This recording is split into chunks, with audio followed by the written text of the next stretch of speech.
Hello दोस्तों, 87 study YouTube channel में आपका बहुत बहुत स्वागत।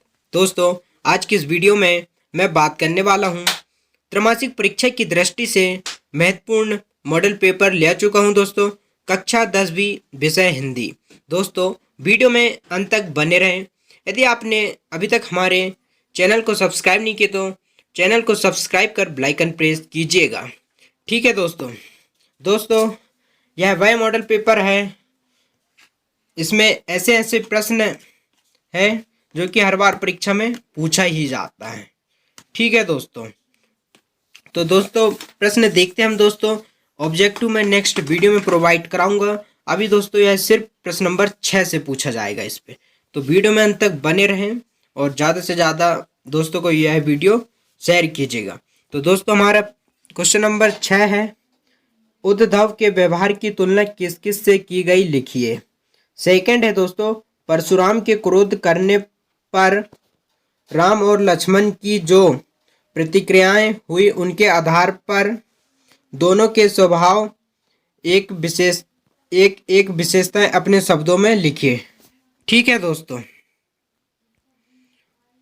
और दोस्तों क्वेश्चन नंबर 7 में पूछा गया है, कैप्टन की मृत्यु का समाचार देते वक्त पान वाला उदास हो जाता है क्यों। ठीक है दोस्तों, इसके अथवा में है, वालगोविंद भगत की पुत्र वधु उन्हें अकेले क्यों नहीं छोड़ना चाहती थी। दोस्तों, इनका आंसर आप देखिएगा, परीक्षा दिन में मिल जाएगा आपको। और प्रश्न नंबर 8 में पूछा गया है, माता का आंचलन पाठ के आधार पर लिखिए कि शिशु का नाम भोलानाथ कैसे पड़ा। ठीक है, और अथवा में पूछा गया है, जॉर्ज पंचम की लाट की नाक को पुनः लगाने के लिए मूर्तिकार ने क्या क्या यत्न किए। ठीक है दोस्तों, और क्वेश्चन नंबर 9 ऐसा है दोस्तों, आप यहां से देख सकते हैं, जो 9, 10, 11 दोस्तों, यह वह प्रश्न है दोस्तों, लगता है कि एमपी बोर्ड इन प्रश्न के बिना प्रश्न पत्र ही नहीं बनाता दोस्तों, जो हर बार परीक्षा में पूछा ही जाता है दोस्तों।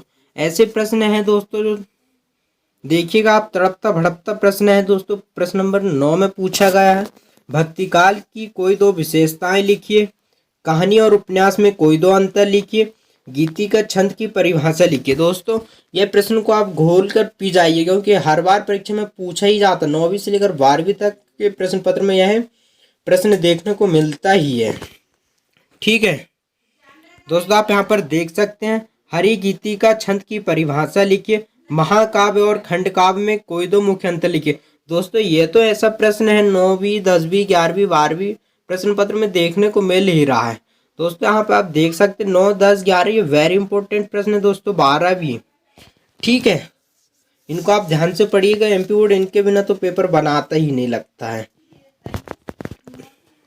ठीक है दोस्तों, यहाँ पर देखते हैं दोस्तों, किन्हीं दो खंड काव्य के नाम लिखते हुए उनके रचनाकारों के नाम लिखिए, रस की परिभाषा लिखते हुए रस के अंगों के नाम लिखिए।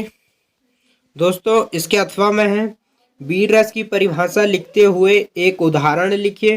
दोस्तों, क्वेश्चन नंबर 13 में पूछा गया, निम्नलिखित में से किन्हीं दो का संधि विच्छेद कर नाम लिखिए। दोस्तों, इनका संधि विच्छेद करना है। ठीक है, इसके अथवा में है दोस्तों, इसके अथवा में है, निम्नलिखित में से किन्हीं दो का समास विग्रह करना है। इनका दोस्तों आपको समास विग्रह करना है। ठीक है, फटाफट आप स्क्रीनशॉट भी लीजिएगा। दोस्तों, क्वेश्चन नंबर 14 में पूछा है कि निम्नलिखित मुहावरों का अर्थ लिखते हुए वाक्यों में प्रयोग कीजिए। दोस्तों, इनका मुहावरे में वाक्यों में प्रयोग करना है। और दोस्तों, इसके अथवा में निपात शब्द किसे कहते हैं, उदाहरण द्वारा समझाइए। वेरी इंपॉर्टेंट प्रश्न है दोस्तों, इसको भी ध्यान से पढ़िएगा। और प्रश्न नंबर 15 में पूछा गया दोस्तों, निम्नलिखित अशुद्ध वाक्य को शुद्ध कीजिए। ठीक है, आपको इनको शुद्ध कर लिखना है। 2 नंबर में पूछा गया, इसके अथवा में दोस्तों, निम्नलिखित वाक्यांशों के एक एक शब्द लिखिए। ठीक है, इनका आपको एक एक शब्द लिखना है।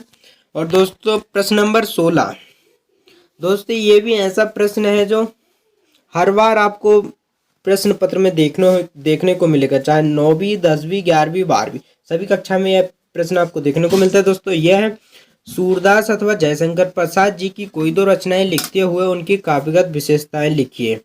ठीक है, और प्रश्न नंबर 17 में पूछा गया है कि स्वयं प्रकाश अथवा रामवृक्ष वैनीपुरी जो कि कोई दो रचनाएं लिखते हुए उनकी साहित्यिक विशेषताएं लिखिए।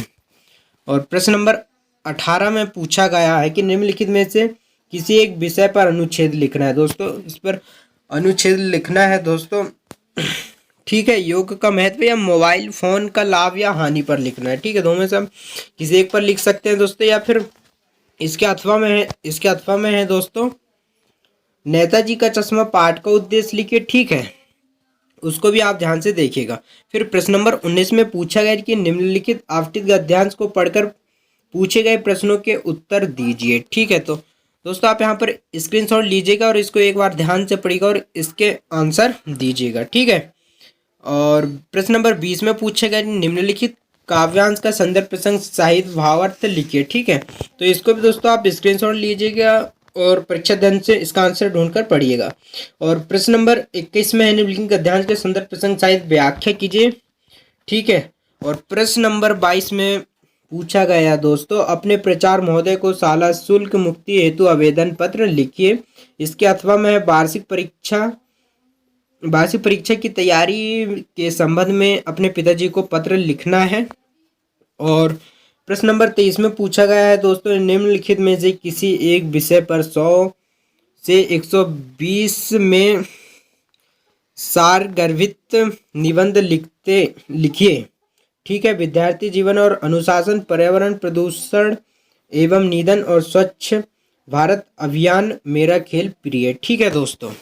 तो दोस्तों आप इन सभी प्रश्नों का स्क्रीनशॉट लीजिएगा और ध्यान से पढ़िएगा दोस्तों। त्रैमासिक परीक्षा की दृष्टि से बहुत महत्वपूर्ण प्रश्न है दोस्तों। कक्षा 10वीं विषय हिंदी। तो दोस्तों मिलते हैं नेक्स्ट वीडियो में, जब तक के लिए जय हिंद, वंदे मातरम।